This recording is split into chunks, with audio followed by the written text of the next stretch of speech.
Hey everyone, Tankenstein here. In this video, I've got your gameplay for the Vilkas. This is a currently ranked 7 battle rating 10.3 light tank in the German Ground Forces tech tree, and is of course an event vehicle from the Winter Extreme event 2023 through 2024. Now, probably the best way to summarize this vehicle is that this is like the French VBC, except a little bit more survivable, a bit quicker, and with spike missiles, which is why you see this at 10.3 BR. When you might be looking at the spike missiles, you might be tempted to say, oh man, those are going to dominate. Not really. They're really best when it comes to, I would say, medium to long ranges. And honestly, in the matches I've had thus far with this, I don't know if I've gotten a single kill with it. Spike missiles aren't all that great. They are certainly not amazing and not usable when it comes to close range. And they have trouble even firing against people who go behind cover, because it does come in at a little bit of an angle. So if somebody's directly behind cover, it might not actually hit the enemy. Regardless, this is otherwise a pretty quick vehicle. It does have the APF SDS that you would find again in the VBC. So it's got around 116 millimeters of armor pen. It's got Gen 2/Gen 3 thermals, good turret rotation speed, and again, this thing is fantastically quick. Now, when it comes to survivability, it is actually surprisingly decent. They kind of adopted the Merkava style of survivability here by putting the engine and the just general power pack up front, but you also have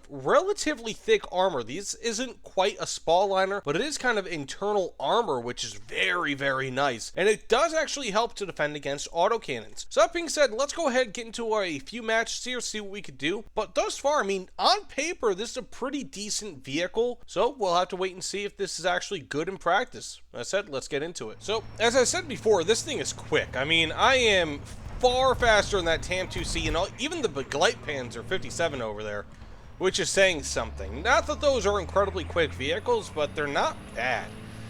So this thing is just powering along. Now, one of the good things about this vehicle is that you will be able to get pretty close to your top speed pretty damn quickly.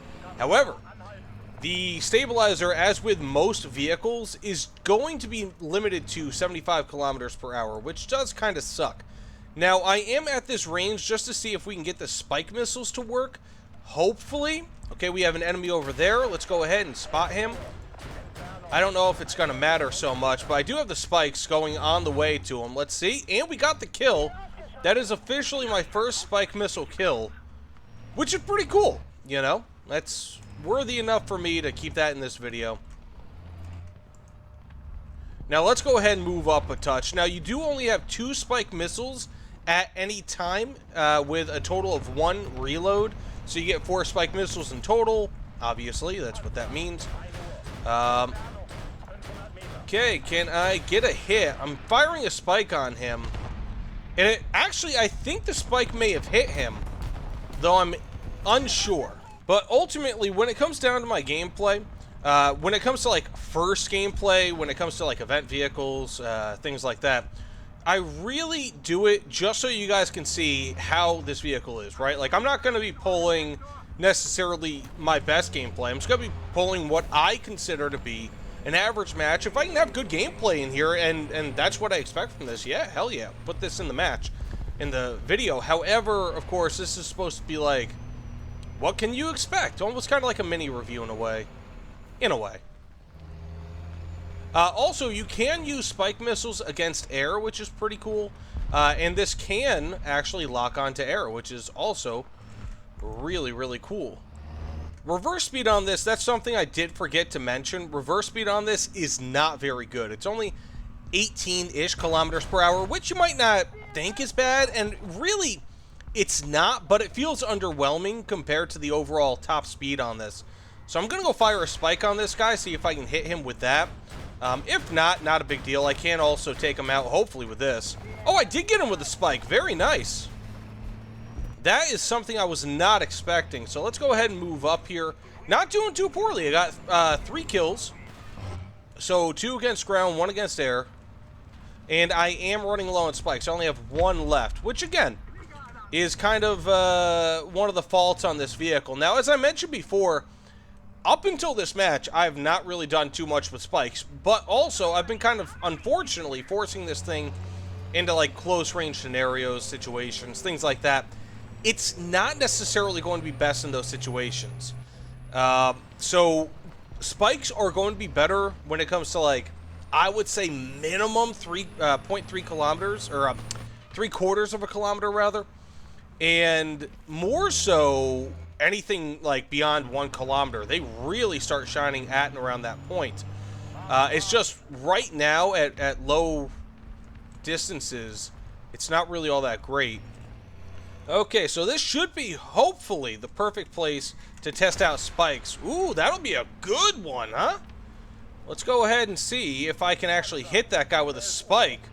That's a perfect test right there. I'll know in a few seconds, maybe. Maybe not. That's one of the crappy things about spikes. You don't know if they've landed and missed. Ever. They just kind of miss, and you have no report after. Which really, really sucks. Okay, we have this guy here. Don't really know what he's doing. I'm going to try to take out his trap. Ooh, we got the spike kill. Okay. This might end up being like a spike gameplay video. I'm not entirely sure. But, I mean, overall, again, if you're at a decent enough range, you can have success with these bad boys. They're not bad. It's just you can't fire them close. And that's kind of like the thing with this. It's like, you either fire them close and miss, or you have a somewhat ineffective cannon, even with the APF SDS, and it's just like pick and choose your way that you want to kind of kill your enemy, but you can't have both, which really feels like it limits this vehicle a little bit, but it really doesn't. I don't know, it's a weird thing because this vehicle is successful in many ways. It's just not successful in the middle way, if that makes any sense, right? Like, every vehicle in War Thunder can be extremely successful in any number of ways. Oh, wow, I got the kill like that. Like, typically it's long, medium, and short, but this is like medium, or like long and short range. It's weird. And also, hitting a tower range. Okay, we have ourselves an enemy here. Got that kill, very nice. Now, before you guys say, "Oh, Tankistan, you're base camp or you're spawn camping," it's like they got 2 people left, and we've totally annihilated the board.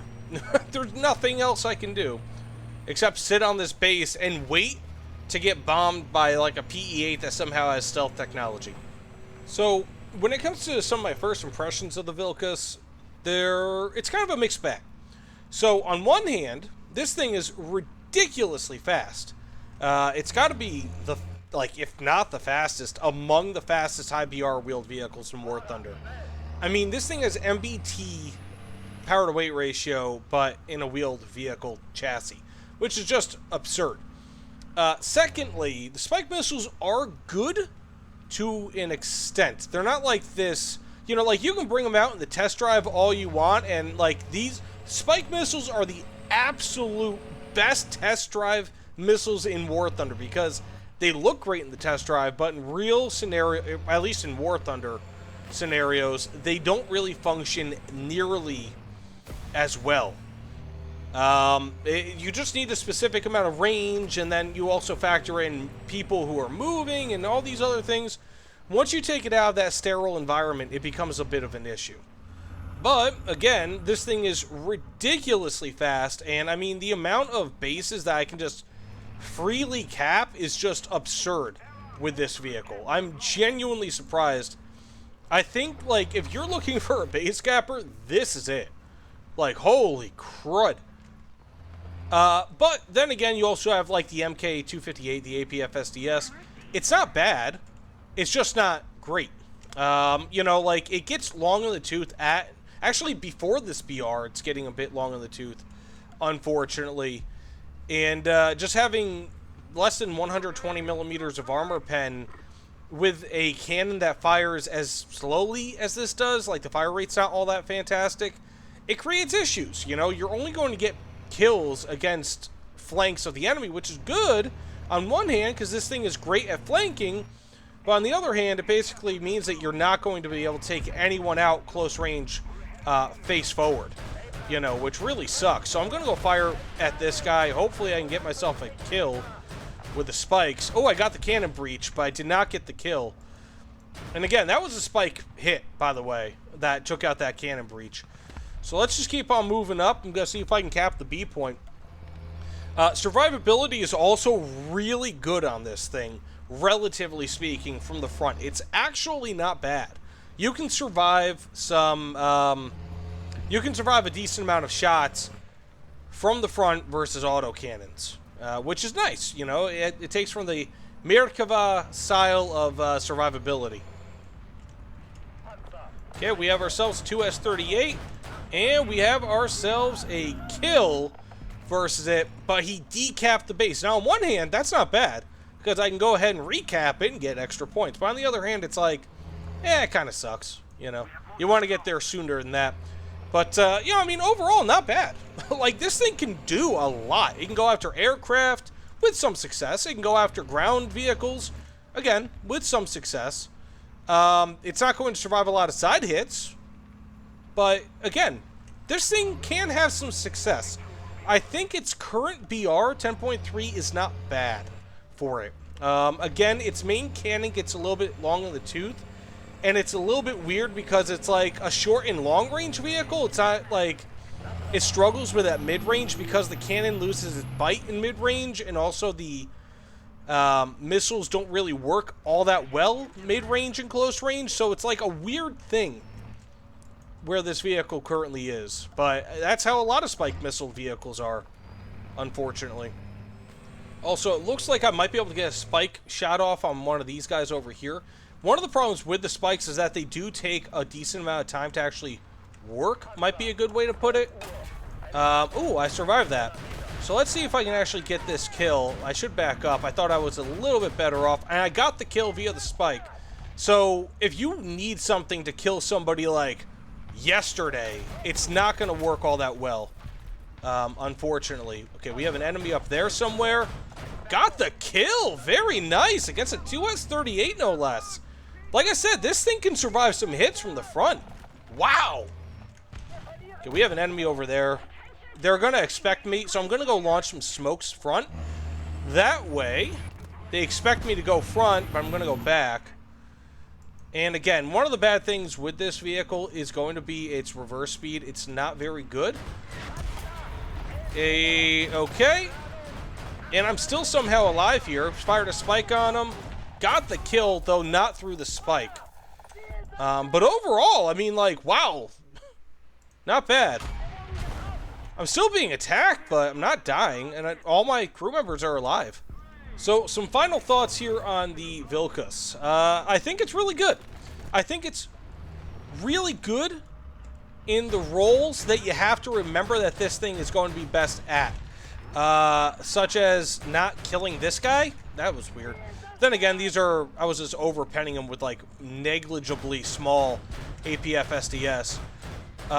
So, I mean, overall, it's a really good vehicle if you remember that you're not going to be able to pen, you know, an Abrams from the front. This does not have the same power. Like, even though this is the same cannon as what the VBC has, it's not going to have the same power as it because the VBC is a lower BR. You know, there's so many things that you have to remember. Like, this is not the 2S38. This is not a lot of those vehicles. And while I want it to be really good in a way that another vehicle might be, it's not. You know, it's a great flanker. It's a great support vehicle. You're going to get a lot of assists with it. But you really can't expect this thing to necessarily be like the king. It's good at what it is, and you have to respect it for it. Dad! No, but in all seriousness, it is really good at what it is. Like, you can occasionally get a kill, as you just saw there, against an MBT from the front, but, you know, I mean, is it going to be a common thing? No. You know, it's kind of a luck thing, and you have to rely on your spikes when you can. I don't know. It's just, there's a lot that you can get with this, and I think most of what you're going to get with this is just going to be assists. Not that that's a bad thing by any means. I think that, you know, this vehicle is going to allow you to rack up a lot of assist points, which is great, and I just hit that. God dang it. I just gave away my, my whatchamacallit. My position. Okay, we have ourselves, again, a big nothing burger there. An assist for the future is what that essentially is. Like, it sucks, you know? It really does suck in some ways not, because, again, like, you're going to get a lot of points with this vehicle, but are you going to like how you get the points? Like, I've got friggin' 2 kills, 831 points, and an assist there. I'll probably get more assists. It's a great scouter. So, yeah, I mean, I really like this vehicle. It's just like, take it as you will. Let's just respawn. However well I do is however well I do in this. Like, this thing can take out aircraft, it can take out ground, it can do this, that, and the other. It's just like, it's good as a support tank. Like, this is a jack-of-all-trades support tank. And, I mean, you can't take that away from it. And I think that if you play it again as a support tank, like, I'm number 2 on my team with hardly seeing anyone, because I'm getting assists, I'm cool with getting assists, and I'm flanking, you know, and that's cool. That is a perfectly serviceable tank, in my opinion, if you're not going to be crashing into walls like that. But with that said, again, I like this vehicle. It's not amazing. It's good, but I think it'd be like a good $40-ish tank on the marketplace. Just play it to its strengths and you will be fine. So that said, thanks so much for watching. If you don't mind, please consider liking, commenting, and subscribing. Again, this sort of gameplay exists from me in order to kind of show you guys what these vehicles are all about. You know, I'm not here to try to sell you something from Gaijin. I want you guys to know approximately how I feel about these vehicles, and the better I can do that, the better I am serving you guys. But either way, thanks again, and I'll see you all on the other side. Take care, everyone.